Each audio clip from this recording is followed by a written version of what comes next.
तो सबसे पहले तो आपको ये समझ में आना चाहिए कि इस एनिमल किंगडम में कौन-कौन इंक्लूडेड है। ये हमारी जो अर्थ है, इस अर्थ पे लिविंग ऑर्गेनिज्म जो प्रेजेंट है, उन लिविंग ऑर्गेनिज्म में कुछ यूनिसेलुलर होते हैं, मतलब जो एक सेल के बने हों, और कुछ मल्टीसेलुलर होते हैं जो एक से ज़्यादा सेल के बने होते हैं। तो मल्टीसेलुलर ऑर्गेनिज्म में वो ऑर्गेनिज्म जिनकी सेल के बाहर सेल वॉल एब्सेंट होती है, तथा वो मल्टीसेलुलर ऑर्गेनिज्म जिनमें हेटेरोट्रोफिक न्यूट्रिशन देखने को मिलता है, मतलब जो अपना खाना खुद नहीं बना। अब ये जो एनिमल किंगडम है, इसमें जितने भी मेंबर्स हैं उनको 11 फाइलम में डिवाइड किया है। तो सबसे पहले तो आपको 11 फाइलम के नेम जो है वो एज इट इज सीक्वेंस में याद होने चाहिए, ताकि चीजें जो हैं वो आपको इजीली समझ में आ सके। एनिमल किंगडम के जो मेंबर्स होते हैं उनको मेटाजोआ के नाम से जाना जाता है। मेटा वर्ड जो है इसका मतलब होता है बेटा मल्टीसेलुलर, और जो जोआ वर्ड है इसका मतलब होता है एनिमल्स।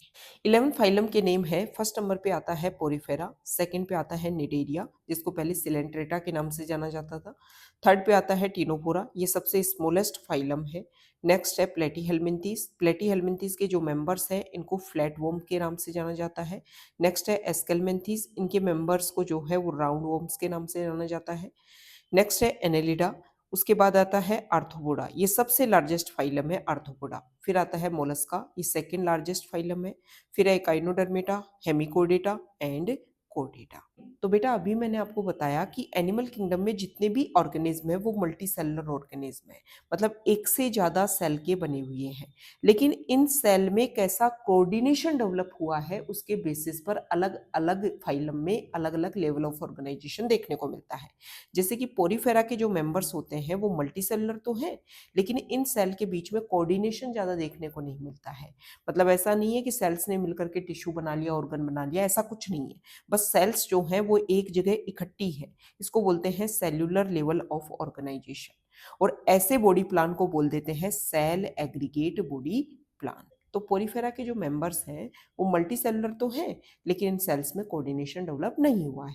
लेकिन आपको ध्यान में रखना है कि भले ही कोऑर्डिनेशन डेवलप नहीं हुआ है, लेकिन पोरीफेरा के जो मेंबर्स हैं उनकी सेल्स में जो लेबर है उसको लेकर के डिवीजन है। मतलब ये सेल जो है वो रिप्रोडक्शन में हेल्प करेगी, ये सेल जो है वो ब्रीदिंग में हेल्प करेगी। ऐसा लेबर ऑफ डिवीजन जो है वो पोरीफेरा में देखने को मिलता है। जो पोरीफेरा के जो मेंबर्स हैं इनको कॉमनली हम स्पॉन्जेस के नाम से जानते हैं। नेक्स्ट फाइलम है निडेरिया। निडेरिया और उसके बाद में आता है टीनोफोरा। दोनों के दोनों में मल्टीसेलुलर है और सेल्स में कोऑर्डिनेशन डेवलप हुआ, और कोऑर्डिनेशन करके सेल्स ने टिश्यू बना लिया। तो दोनों में ही टिश्यू लेवल ऑफ ऑर्गेनाइजेशन देखने को मिलता है। उसके बाद आता है प्लेटीहेल्मिंथीज।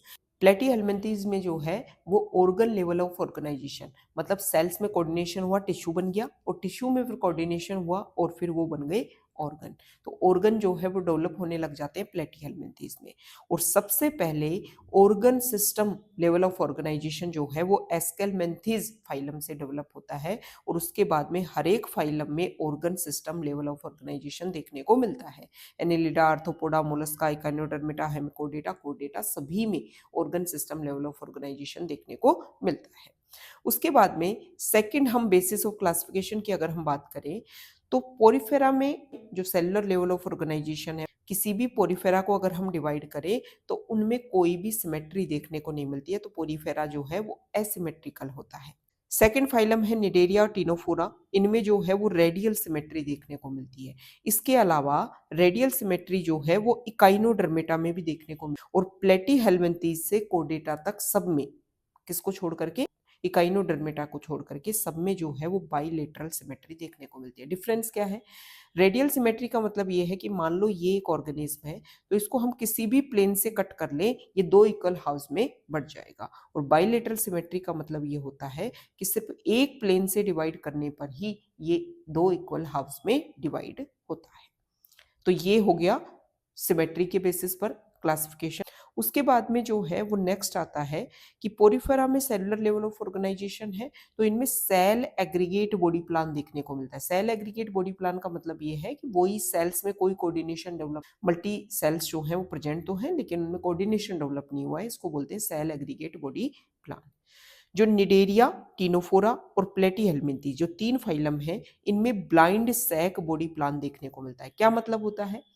निडेरिया, टिनोफोरा और प्लेटीहेल्मिन्थेस जो होते हैं, इनकी बॉडी में एक ही ओपनिंग होती है। यही ओपनिंग जो है वो माउथ का रोल प्ले करेगी और इसी ओपनिंग से जो है वो बॉडी से फीकल मैटर जो है वो बाहर निकलता है, मतलब एनस का रोल प्ले करती है।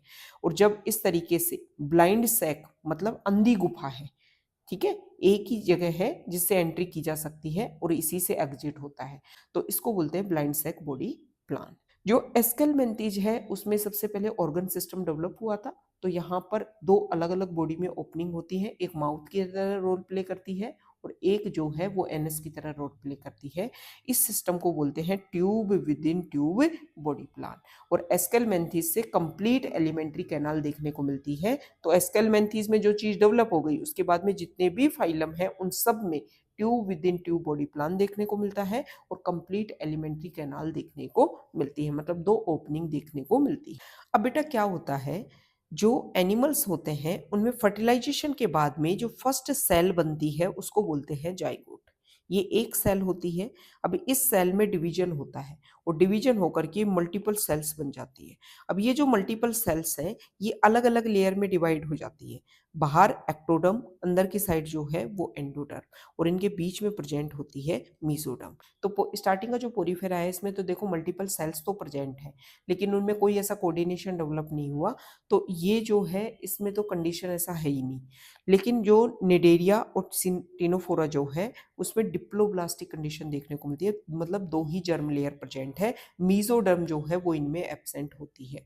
प्लेटीहेल्मिन्थेस से कहानी जो है वो ट्रिप्लोब्लास्टिक कंडीशन स्टार्ट हो जाती है, मतलब तीन जर्म लेयर बनेंगी, एक्टोडर्म, एंडोडर्म और बीच में प्रेजेंट होगी दोनों के मीजोडर्म, ठीक है। लेकिन प्लेटीहेल्मिन्थेस में ये एक्टोडर्म, ये एंडोडर्म और ये बीच में जो प्रेजेंट है ये है मीजोडर्म। तो ये मीजोडर्म जो है वो कंप्लीट बीच में जो है वो फिल हुई रहती है। ऐसी कंडीशन को बोल देते हैं बेटा एसीलोमेट। सीलोम का मतलब होता है कैविटी, कोई खाली जगह, तो इसमें कोई भी कैविटी जो है वो डेवलप नहीं होती है प्लेटीहेल्मिन्थेस में।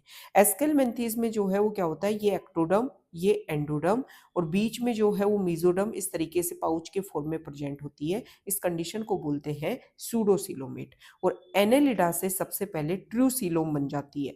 मतलब क्या होता है, एक्टोडर्म, ये एंडोडर्म और बीच में मीजोडर्म जो है वो एक्टोडर्म को भी लाइन करेगी और यहाँ पर जो एंडोडर्म है उसको भी लाइन करेगी। ये बीच में जो जगह है ये खाली जगह रहेगी, इसको बोलते हैं कैविटी, सीलोम।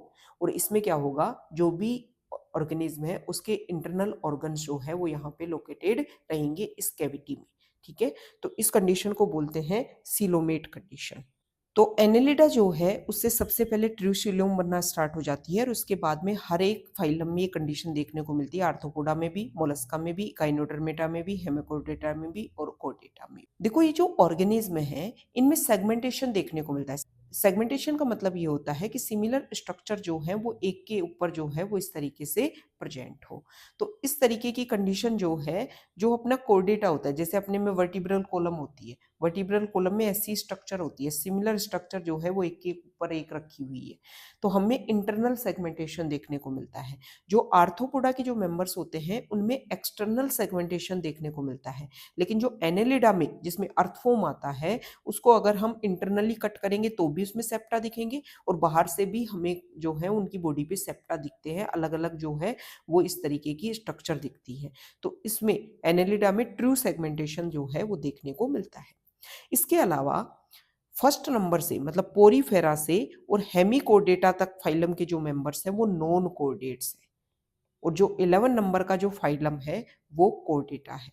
क्या डिफरेंस है, देखो जो कोर्डेटा फाइलम में क्या होता है कि जब इनकी एम्ब्रियोनिक लाइफ होती है उसमें डोर्सल साइड पे मीजोडर्मल ओरिजिन की एक रोड लाइक स्ट्रक्चर होती है। मान लो ये जो है वो एम्ब्रियो प्रेजेंट है तो इसकी डोर्सल साइड पे ऐसी रोड लाइक स्ट्रक्चर होगी और ये ही रोड लाइक स्ट्रक्चर जो है वो आगे चल करके वर्टिब्रल कॉलम में चेंज हो जाती है। तो ऐसा सिर्फ कोर्डेटा में देखने को मिलता है। फर्स्ट से 10th नंबर के जो फाइलम है, मतलब पोरीफेरा से हेमिकोडेटा तक के जो फाइलम है उनमें ऐसा कोई भी स्ट्रक्चर देखने को नहीं मिलता है, तो उनको नॉन कोऑर्डिनेट्स के नाम से जाना जाता है। अब हम बात कर लेते हैं बेटा सर्कुलेटरी सिस्टम की। सर्कुलेटरी सिस्टम का मतलब ये है कि बॉडी में ऐसा कोई फ्लूइड प्रेजेंट है जिसकी वजह से बॉडी में जो भी न्यूट्रिएंट्स हैं उन सबको पहुंचाने का, ट्रांसपोर्ट करने का काम करता है। तो जो कोर्डेटा होते हैं इनमें क्लोज्ड सर्कुलेटरी सिस्टम देखने को मिलता है। जो हेमिकोर्डेटा होते हैं उनमें ओपन सर्कुलेटरी सिस्टम देखने को मिलता है। इकाइनोडर्मेटा में सर्कुलेटरी सिस्टम जैसा कुछ नहीं होता है, क्योंकि इनमें वोटर वस्कुलर सिस्टम प्रेजेंट होता है, उसी के थ्रू जो है वो चीजें भेजी जाती हैं। मोलस्का जो है इसमें ओपन सर्कुलेटरी सिस्टम देखने को मिलता है, लेकिन इसमें जो ऑक्टोपस जो है उसमें क्लोज सर्कुलेटरी सिस्टम देखने को मिलता है। आर्थ्रोपोडा जो है इसमें भी ओपन सर्कुलेटरी सिस्टम देखने को मिलता है। एनेलिडा जो है इसमें क्लोज्ड सर्कुलेटरी सिस्टम देखने को मिलता है। इसके पहले के जो फाइलम है उनमें कोई भी सर्कुलेटरी सिस्टम जैसा प्रोसीजर देखने को नहीं मिलता है। तो ये हमने एनसीईआरटी में जो बेसिस ऑफ क्लासिफिकेशन समझा रखा है ना, उसको मैंने आपको एक साथ समझा दिया। लेवल ऑफ ऑर्गेनाइजेशन मतलब cellular level, tissue level, organ system level.